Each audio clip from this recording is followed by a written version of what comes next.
This is BiggerPockets Daily. I'm your host, Tyler, and happy Friday to you. This is the show where I read articles from some of the sharpest minds in real estate investing. If you want to hear interviews with some of the authors of these articles, check out the BiggerPockets Real Estate Podcast, hosted by Brandon Turner and David Green. Opinion: a college degree won't make you wealthy these days. If it ever did.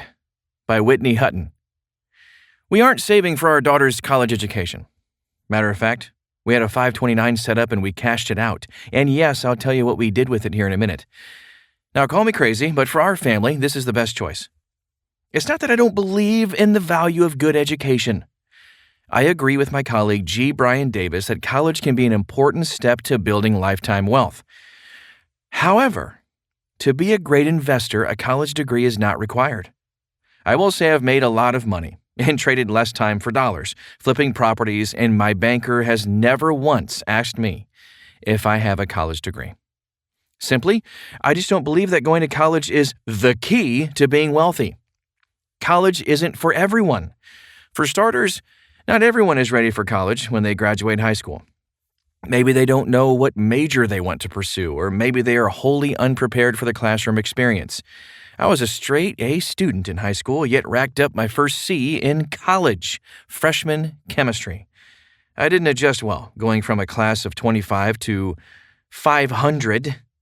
According to the National Association of Scholars, there are many other reasons why a college education may not be right for many. Not everyone can afford to go to college to begin with. College tuition prices have soared in the past 20 years.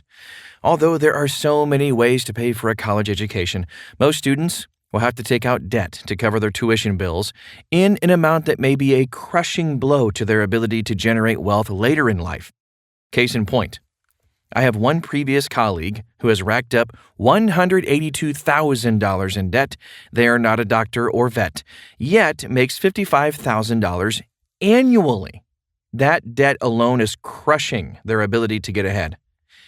Even if you do go, if you don't finish, it will be a waste of time. In 2006, 50% of students did not finish in 6 years. And if you took on debt, this is like paying a mortgage on a home that you don't have a title to. Even if you don't incur a lot of debt to attend school, experts argue that you may be paying too much for too little of an education.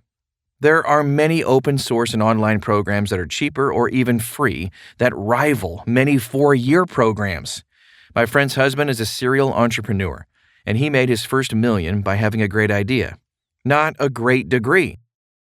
By going to college, a student delays their opportunity to earn an income, creating an opportunity cost. For some degree holders, this is worth it. Doctors, lawyers, engineers, etc. However, many employers aren't requiring a 4-year degree anymore, instead of looking for aptitude and entering their teams in specific training and certificate programs. My brother-in-law and several of his friends are well on their way to financial independence by getting a certificate in a hospital software program, and there are many other companies that no longer require a college degree. College culture can produce toxic habits in young adults that can impact their earning potential. This is especially true if they can't kick the bad habits. With the advent of social media, a bad night in college documented on social media can ruin a student's earning potential for years to come. Such behavior is not limited to the college campus either. Wealth lessons are not learned in college. Just because someone doesn't attend college doesn't mean that their path to wealth is doomed. What really deters me from pushing the requirement of a 4-year degree on my daughter is that currently, the skills she needs to learn in order to create wealth and keep wealth are not taught in our school system. And I hope this changes. Take, for instance, me. I hold a dual undergrad, 2 advanced degrees, board certifications, and more initials after my name than in my name. And I have a pretty long legal name, yet I don't work in my field of training anymore. Sound familiar?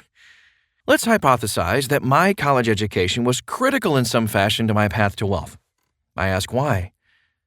Who here took a college course on how to create a household budget, how to save your hard-earned salary, invest in a 401k, or invest at all?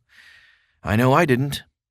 In a podcast I recently hosted with 2 partners of mine, we recanted our financial independence stories. What was common across all three stories was our abilities to buck the traditional narrative, college, marriage, house, kids, and learn what it actually takes to create value, save, live below our means, and invest. So, what is our plan? I did not need any of my degrees to achieve my wealth. And with the way the world is changing and technology is advancing, neither will my daughter. To build wealth, you need to be able to do 4 critical things.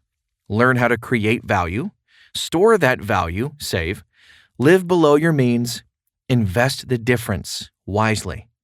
And I am not naive enough to think that she won't need an education to make this happen, be it from us or a program to help her close her learning gaps. However, I don't believe it has to be a 4-year degree where she or we go massively into debt to make it happen. As such, here is our plan to help our daughter learn these critical skills. We are looking at ways to alternatively school our child, add in an unschooling curriculum, and teach her all of those financial lessons we wished our parents taught us growing up. As our daughter grows, she will need to learn the ways of the world in business, and we will pepper in support for her to supercharge her entrepreneurial skills through a program like Acton Academy or other open-source education models. All the while, we are teaching her how to create value, save, budget, and invest for cash flow and growth through games like Monopoly, Cash Flow for Kids, and the Abundance Game. We are also involving her early in real-world investing, where she can tangibly see how she can put her money to work, earn passive income, save it, and invest it further and positively impact people's lives in the meantime. In fact, she's invested in 2 properties with me already. She's also learning how to run the business at the same time. Looking forward 10+ years when she is ready to graduate high school, she will have a choice to go on to college if she chooses or enter the workforce in another capacity. I can't even imagine what fields will be open to her, but here are just a few that are open now that don't require a degree. Computer programming, sales, like Salesforce, SalesLoft, etc., apprenticeships, military, investing, fields we haven't even dreamed of yet. Regardless, we know that the life skills she needs to be truly wealthy are learned early, often, and not in school. Wrapping it up.